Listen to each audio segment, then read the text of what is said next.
Monsieur le sénateur, Monsieur le président de la communauté de communes Le Grésivaudan, vice-président du conseil régional et maire de Saint-Imier, Madame la vice-présidente du département, Mesdames et Messieurs les conseillers départementaux, Mesdames les maires des Agrès et de Laval, Mesdames et Messieurs maires et représentants des communes du Grésivaudan. De peur d'en oublier tous les élus et anciens élus en leur grade et qualité.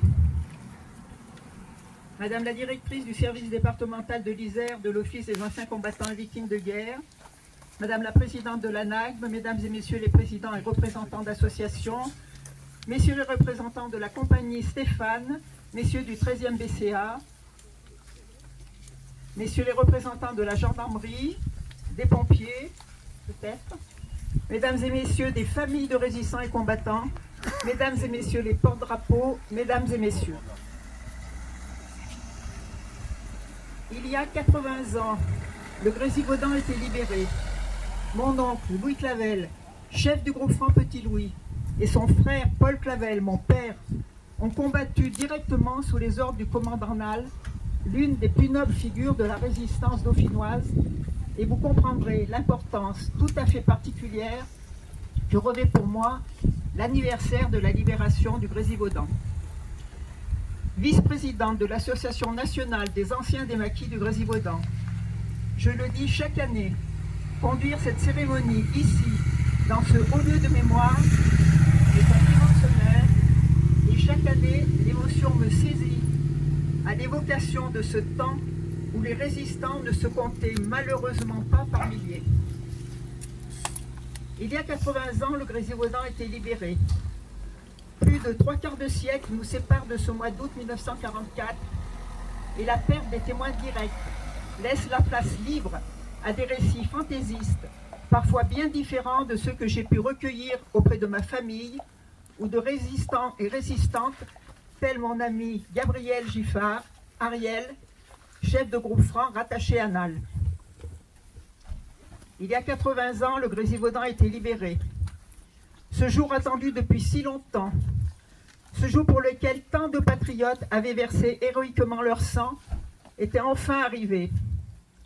Les larmes d'émotion se mêlaient aux larmes de souffrance sur les visages amaigris après des années de persévérance, de courage, de privation et de sacrifice pour s'organiser, pour lutter contre la délation, la faim et le froid.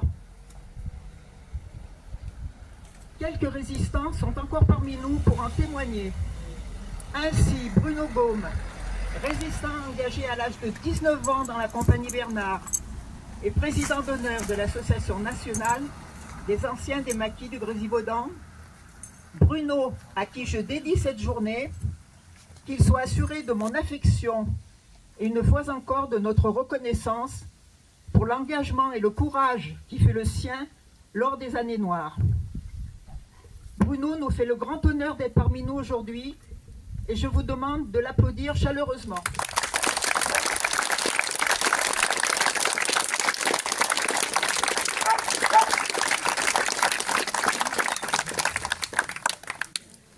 Après la libération du Grésivaudan, Bruno s'est engagé dans le 11e BCA de chasseurs alpins. L'étoile bleue d'éclaireur skieur lui est remise aujourd'hui.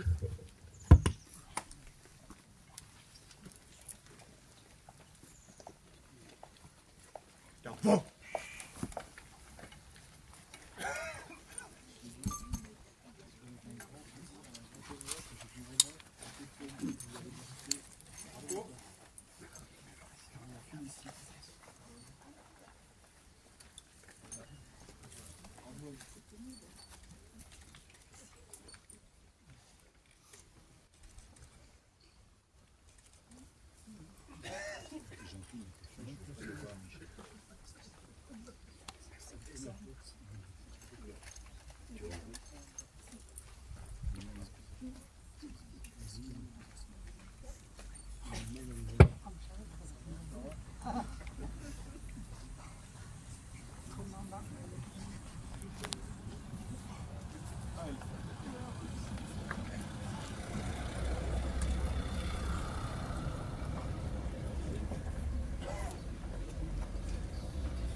Madame Delphine Perrault, maire des Adrets.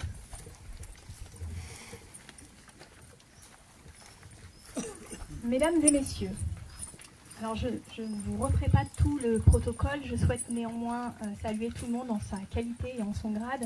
Et je tiens, avant d'entamer ce discours, à remercier tout le monde ici présent, les représentants des collectivités territoriales, des forces intérieures, des autorités, les anciens, les descendants des familles, toutes les associations également représentées, et tout particulièrement l'Association nationale des anciens des maquis du Grésivaudan, celle des Amis de la Nature, le Souvenir français. Je remercie également tous les bénévoles qui ont soutenu la préparation de cette journée, et également tous les porte-drapeaux ici présents. Mesdames et messieurs, aujourd'hui, au pied de ce monument du maquisard, sculpté par Jacques Berthoud, ancien résistant de la compagnie Stéphane, nous célébrons une page essentielle de l'histoire de notre commune, de notre région et de notre pays. Il y a 80 ans, le Grésivaudan retrouvait à son tour la liberté après avoir résisté aux menaces de l'oppression nazie. Ce 24 août 1944, nos montagnes et nos vallées retrouvaient un souffle grâce au courage de ceux qui, cachés dans nos forêts, ont refusé la soumission et l'oppression. En cette année 2024, alors que nous célébrons cet anniversaire symbolique, il me paraît important de rendre hommage à ces hommes et femmes qui, parfois au prix de leur vie, ont œuvré, chacun à leur manière, pour que nous puissions vivre libres. Leur sacrifice, leur engagement nous obligent. Leur détermination et leur solidarité sont des leçons de courage. Ils étaient jeunes, ils avaient des rêves, des espoirs, mais ils ont choisi de tout risquer pour défendre les valeurs démocratiques, pour défendre nos valeurs. Nous pensons aujourd'hui à Louis Avon-Barriault, maire des Adrets de l'époque, et à tous ceux qui, avec lui, ont organisé la résistance dans la commune. Avec l'appui de sa famille et de toute une population, ils ont accueilli et protégé les maquisards, jouant un rôle central dans le réseau de la résistance locale. Nous pensons à tous les campanais et habitants des communes voisines. Dans l'ombre, ils ont soutenu, ravitaillé, guidé, tout en sachant faire preuve de discrétion et de silence face aux interrogations des ennemis de notre République. Leur rôle, bien que souvent invisible, fut essentiel à la survie et au succès des maquisards.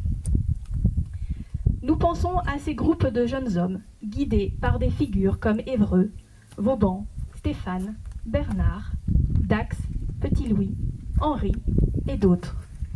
Ils ont souvent bravé la peur, la neige et le froid pour trouver refuge dans nos haberts, poursuivant leur mission avec une résilience exemplaire. Ces résistants du Grésivaudan, comme tant d'autres à travers la France, nous rappellent que la liberté n'est jamais acquise. Souvenons-nous que la paix est un trésor fragile, qu'il faut préserver. Souvenons-nous de ceux qui ont lutté pour elle, pour nous.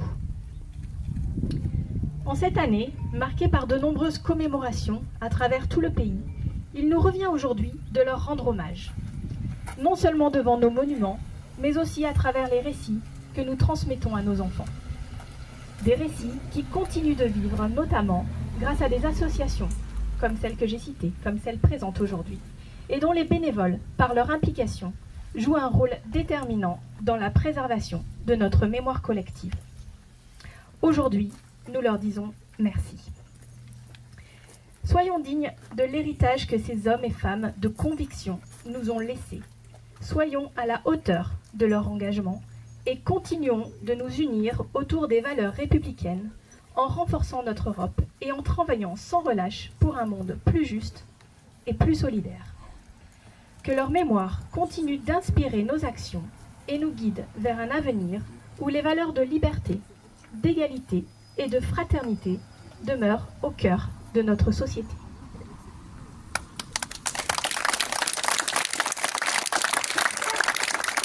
Merci, madame. On me signale la présence parmi nous du fils d'Henri Segal, qui était le chef du groupe franc Henri, et qu'il soit remercié pour sa présence. Je ne sais pas où il se trouve, il est parmi nous. Merci beaucoup d'être là.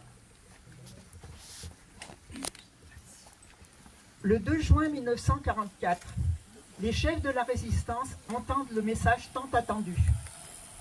Les sanglots longs des violons de l'automne, et le 5 juin, dans la nuit, la fin de la phrase « berce mon cœur d'une langueur monotone ». C'est la digue qui saute. Pour les combattants de l'ombre, c'est le moment d'apparaître au grand jour et de s'engager à fond. Les plans verts, sabotage et caïmans, guérilla, vont être appliqués sans réserve et l'action des forces de l'intérieur de l'Isère n'aura plus aucun répit avec comme fer de lance les groupes francs de Nal, la compagnie Stéphane, promue unité commando départementale, la compagnie Bernard et les forces des 6 secteurs AS de FTP, dont les plus aguerris sont constitués en groupes mobiles. Le 14 août 1944, à 19h15, un message codé « Nancy a le torticolis », diffusé par la BBC à Londres, avertit la résistance de l'imminence du débarquement en Provence. L'opération dite Dragoon débute le lendemain, 15 août 1944, 70 jours après le débarquement en Normandie. Elle va consister, pour les Alliés, à prendre en tenaille l'occupant allemand pour le contraindre à battre en retraite. Côté français, l'armée B du général Delattre de Tassigny jouera un rôle déterminant. Dans la nuit du 21 au 22 août 1944, devant l'avancée prodigieuse des Américains et de la première armée française, les Allemands font sauter les 2 ponts situés sur le Drac, entre Grenoble et Fontaine, brûlent les documents compromettants au siège de la Gestapo et disparaissent de la capitale dauphinoise. Au petit matin du 22 août 1944, Grenoble est enfin libre et vit sa première journée de liesse. C'est la fin de l'occupation nazie, servie par tous ses collaborateurs. Les Allemands et les miliciens qui avaient été harcelés sans cesse par la résistance ont préféré fuir le dernier combat. N'oublions pas que la résistance a apporté aux Américains les clés de Grenoble. Lorsqu'ils sont arrivés, la ville était libre. C'est grâce à l'action intensive de la résistance que les troupes alliées ont pu progresser si rapidement jusqu'à Grenoble. Et c'est une ville délivrée de l'oppresseur qui a accueilli les libérateurs de la France. L'explosion de joie fut inouïe.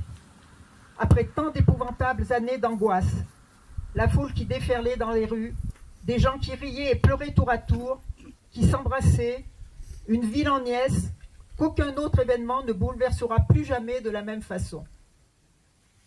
Le 23 août 1944, dans la matinée, l'autorité départementale civile et militaire est installée place de Verdun, à la préfecture. Albert Régnier Vauban, chef du secteur 6, Beldon-Grésivaudan, devient préfet de l'Isère. Il y a 80 ans, le Grésivaudan était libéré. Dans la vallée, aux larmes de joie et de soulagement, se mêlaient les larmes dues aux camarades tués dans les embuscades de la nuit du 20 au 21 août 1944, à Domaine et Villarbonneau, à une heure si proche de la délivrance qu'ils avaient préparée et payée de leur vie. Le 24 août, alors que fraternellement les communes de Gières, Domaine, Le Versou et Villarbonneau enterrent leurs morts, l'armée allemande, qui bute devant les maquis savoyards, revient sur ses pas. Il faut regrouper des forces de toute urgence et s'organiser pour l'arrêter. Les résistants, réunis sous les ordres d'Alain Lauré, appuyés par les Alliés et l'armée française, stoppent l'ennemi dans un combat mémorable à Gières, où quelques-uns de nos combattants disparaissent encore. Jusqu'au 24 août 1944, nos compagnies et nos groupes francs de l'AS et nos 2 bataillons de FTP, réunis sous les ordres de Vauban et soutenus par tout un peuple, ont mené, avec un courage allant jusqu'au sacrifice suprême, les combats pour la liberté et pour que vive la France.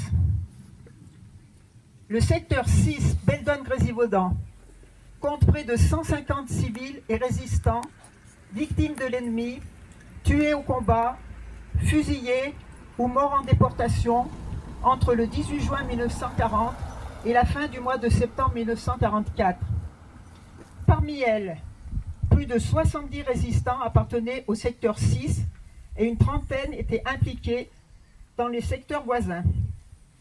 Joignons à cette longue liste quelques 170 militaires tués dans les combats de mai et juin 40 et les campagnes de 1944 et 1945. Ce sont donc plus de 320 personnes qui ont été victimes des nazis dans le Grésivaudan pendant la Seconde Guerre mondiale. Pensons un instant à ce que représente une telle somme de souffrances individuelles. Il y a 80 ans, comme elle était belle cette liberté tant attendue. Mais à quel prix a-t-elle été obtenue et combien a été cruelle la réalité au lendemain de la libération, alors que des brassards FFI surgissaient à foison, portés par des individus qu'aucun résistant ne reconnaissait et qui clamaient leurs prétendus exploits pour obtenir des postes privilégiés. N'oublions jamais les résistants, les vrais, tous ces frères d'armes de la France combattante, tombés avant de partager l'allégresse d'une libération tant attendue, et ceux qui, sortis vivants de l'enfer, sont retournés modestement à leur quotidien, considérant qu'ils n'avaient fait que leur devoir. N'oublions jamais la population du Grésivaudan, commerçants, artisans et paysans, médecins et infirmiers, qui se sont dévoués au péril de leur vie et de celle de leur famille. Ils ont su pendant de longs mois soutenir et protéger nos résistants dans le silence, et ils ont droit à notre fidèle reconnaissance. N'oublions jamais les victimes des nazis et de l'état félon de Pétain, dit de l'état français, ceux pourchassés, torturés, fusillés, massacrés, et ceux qui ont tenté de survivre désespérément dans les camps de la mort. Quelles que soient leurs convictions politiques ou religieuses, ils étaient réunis dans une même souffrance, dans un même combat, avec la même volonté face à la barbarie. Pour eux, la liberté ne se concevait pas sans celle de la France et sans son retour à la République. Aujourd'hui, devant ce monument du maquisard, dont le nom seul, à lui seul, est un symbole, nous les assurons de notre fraternelle et immense reconnaissance. En leur honneur, à leur mémoire, nous écoutons ce chant qui leur appartient, le chant des partisans.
Il y a des pays où les gens creux des lits font des rêves.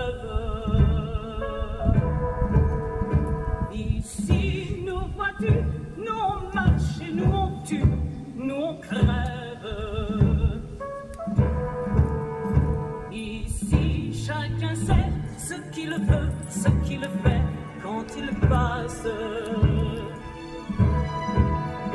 Ami, si tu tombes, un ami sort de l'ombre à ta place. Demain, du sang noir séchera au grand soleil sur les routes. Chantez, compagnons, dans la nuit, la liberté nous écoute. Ami, entends-tu les cris sourds du pays qu'on enchaîne? Ami, entends-tu le vol noir des corbeaux sur nos plaines? Oh, oh,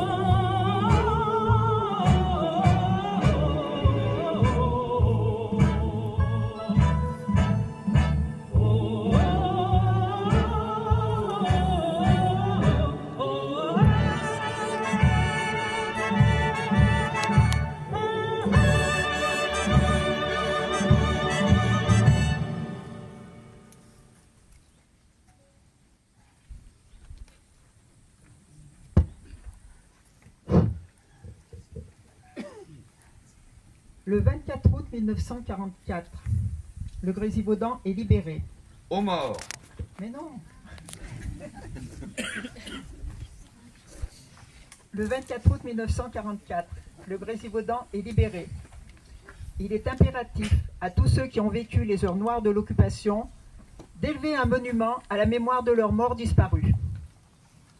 Dans le courant de l'été 1945, un comité est créé avec Alphonse Manodier, alias Évreux, représentant l'ensemble des maquis du Grésivaudan, Henri Breillet, alias Joseph Barnou, l'adjudant de gendarmerie Anselme de Villarbonneau, déporté, et Louis Avon-Barriot, maire des Adrets, qui représentent respectivement le maquis de Thèse, les résistants déportés et la population civile engagée dans la résistance.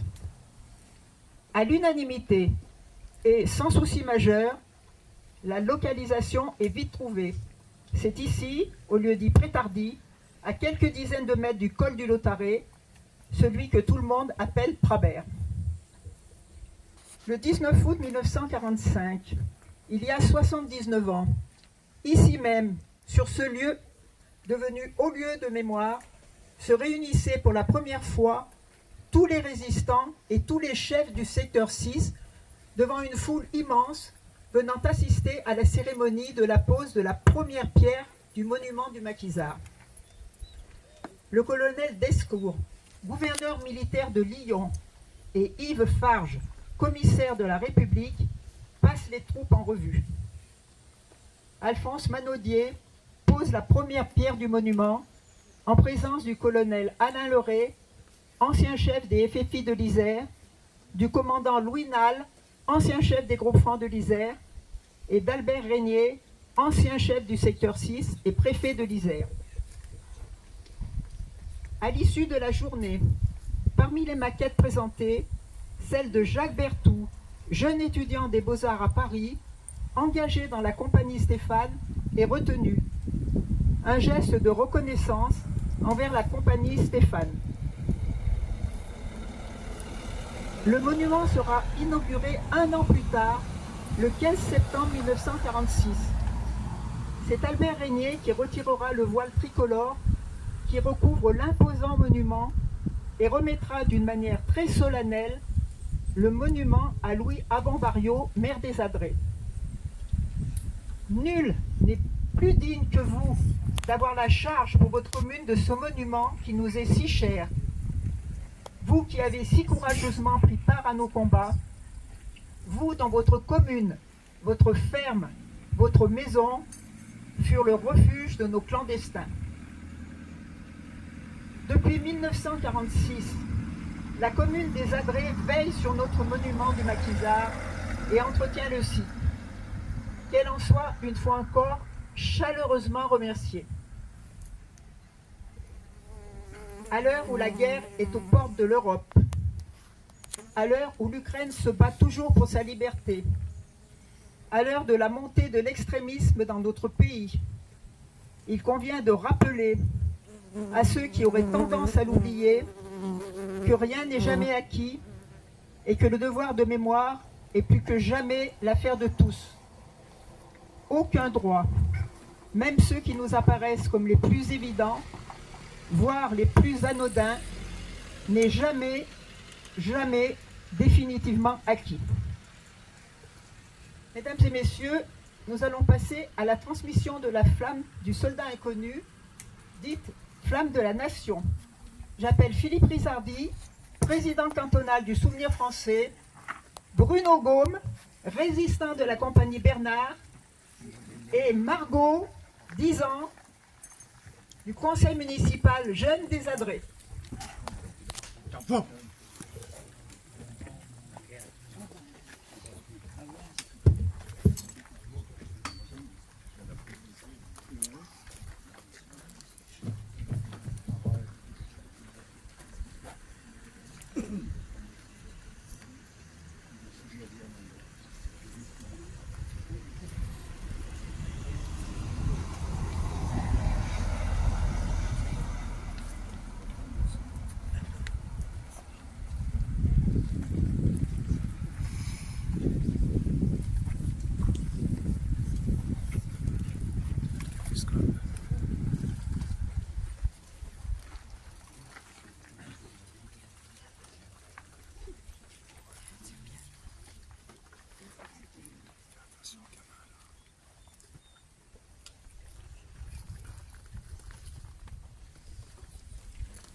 Présentez.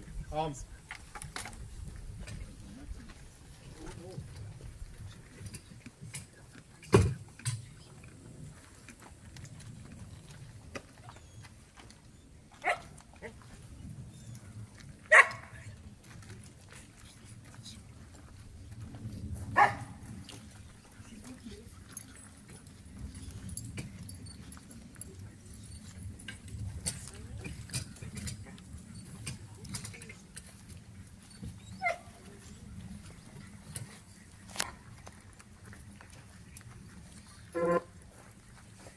Loin.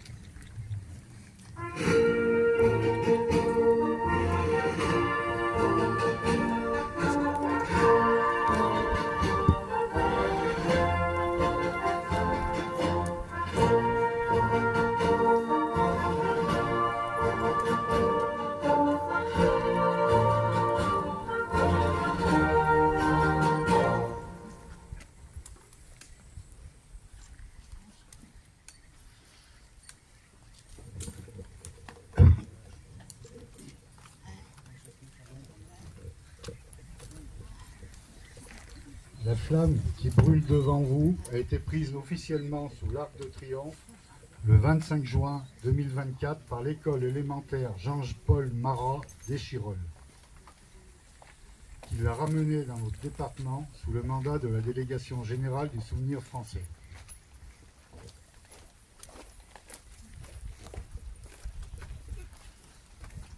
Dès 1916, le Souvenir français suggère de rendre un hommage aux soldats morts pour la patrie au cours de la Première Guerre mondiale.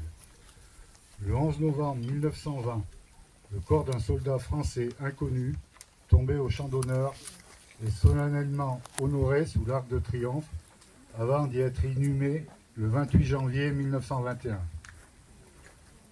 2 années plus tard, afin que soit perpétué le souvenir de ce soldat et rappeler la valeur de son sacrifice, il est décidé qu'une flamme brillerait en permanence au-dessus de sa tombe et l'envelopperait ainsi de jour de nuit d'une immortelle solennité. C'est André Maginot, alors ministre de la Guerre et des Pensions, qui a l'honneur d'allumer la flamme le 11 novembre 1923. Cette flamme, arrivée chaque soir, nous rappelle le sacrifice immense que l'armée française a consenti durant la Première Guerre mondiale pour défendre chaque arpent de terre de notre pays et parvenir ainsi à la victoire. À ces morts, il faut ajouter tous ceux de la Seconde Guerre mondiale, ceux des guerres d'Indochine, d'Algérie et enfin ceux des opérations extérieures.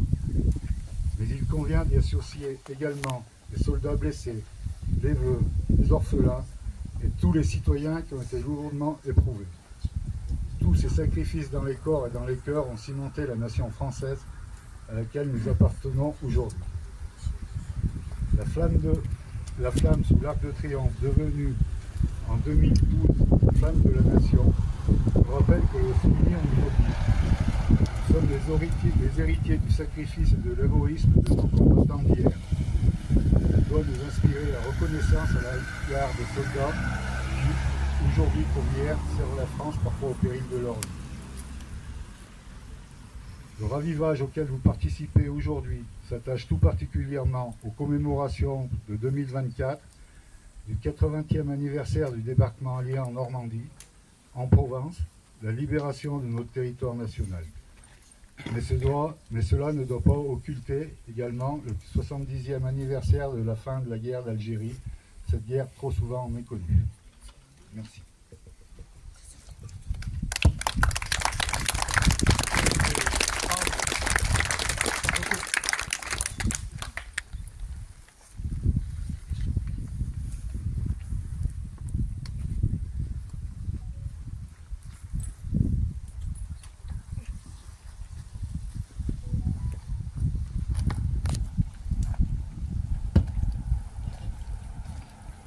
Dépôt de gerbes.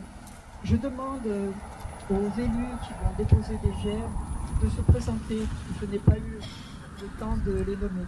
Donc on va commencer par l'Association nationale des anciens des Grésivaudan, Yvonne Répéty, et puis vous arrivez comme vous voulez.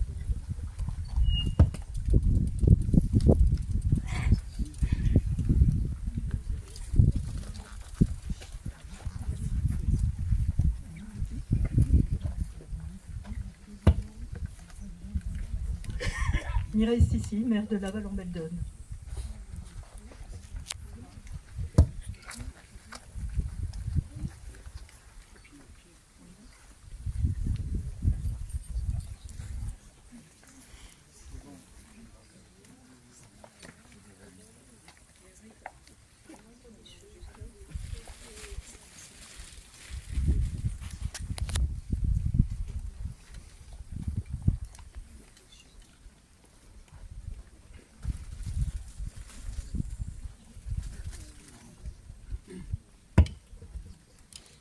Delphine Perrault, maire des Adrets.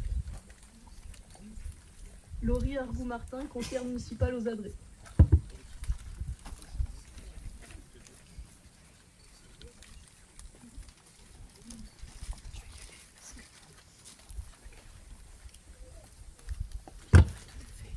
Olivier Salvetti, maire de Froche.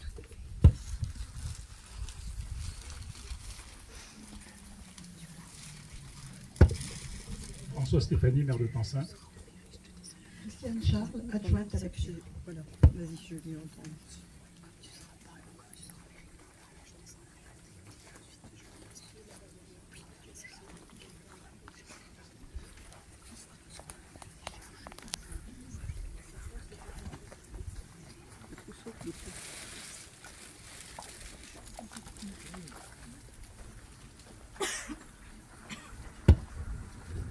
Alain Gontran de l'ANAC, l'Association nationale des anciens combattants et amis de la résistance, et Marie-Christine.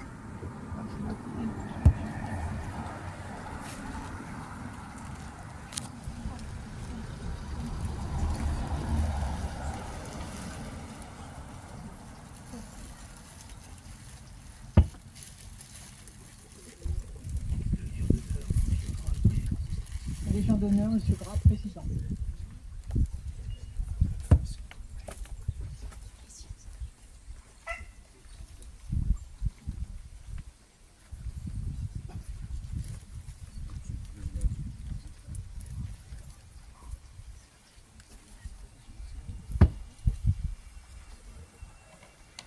Henri Veil, président de la communauté de communes du Grésivaudan et maire de Gia. Bientôt.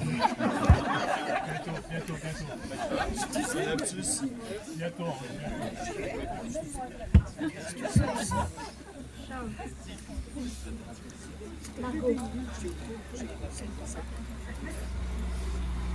Génélia, vice-présidente au Grésivaudan et maire de Passy. Roger Poire, vice-président de Grésivaudan, maire de Sheila.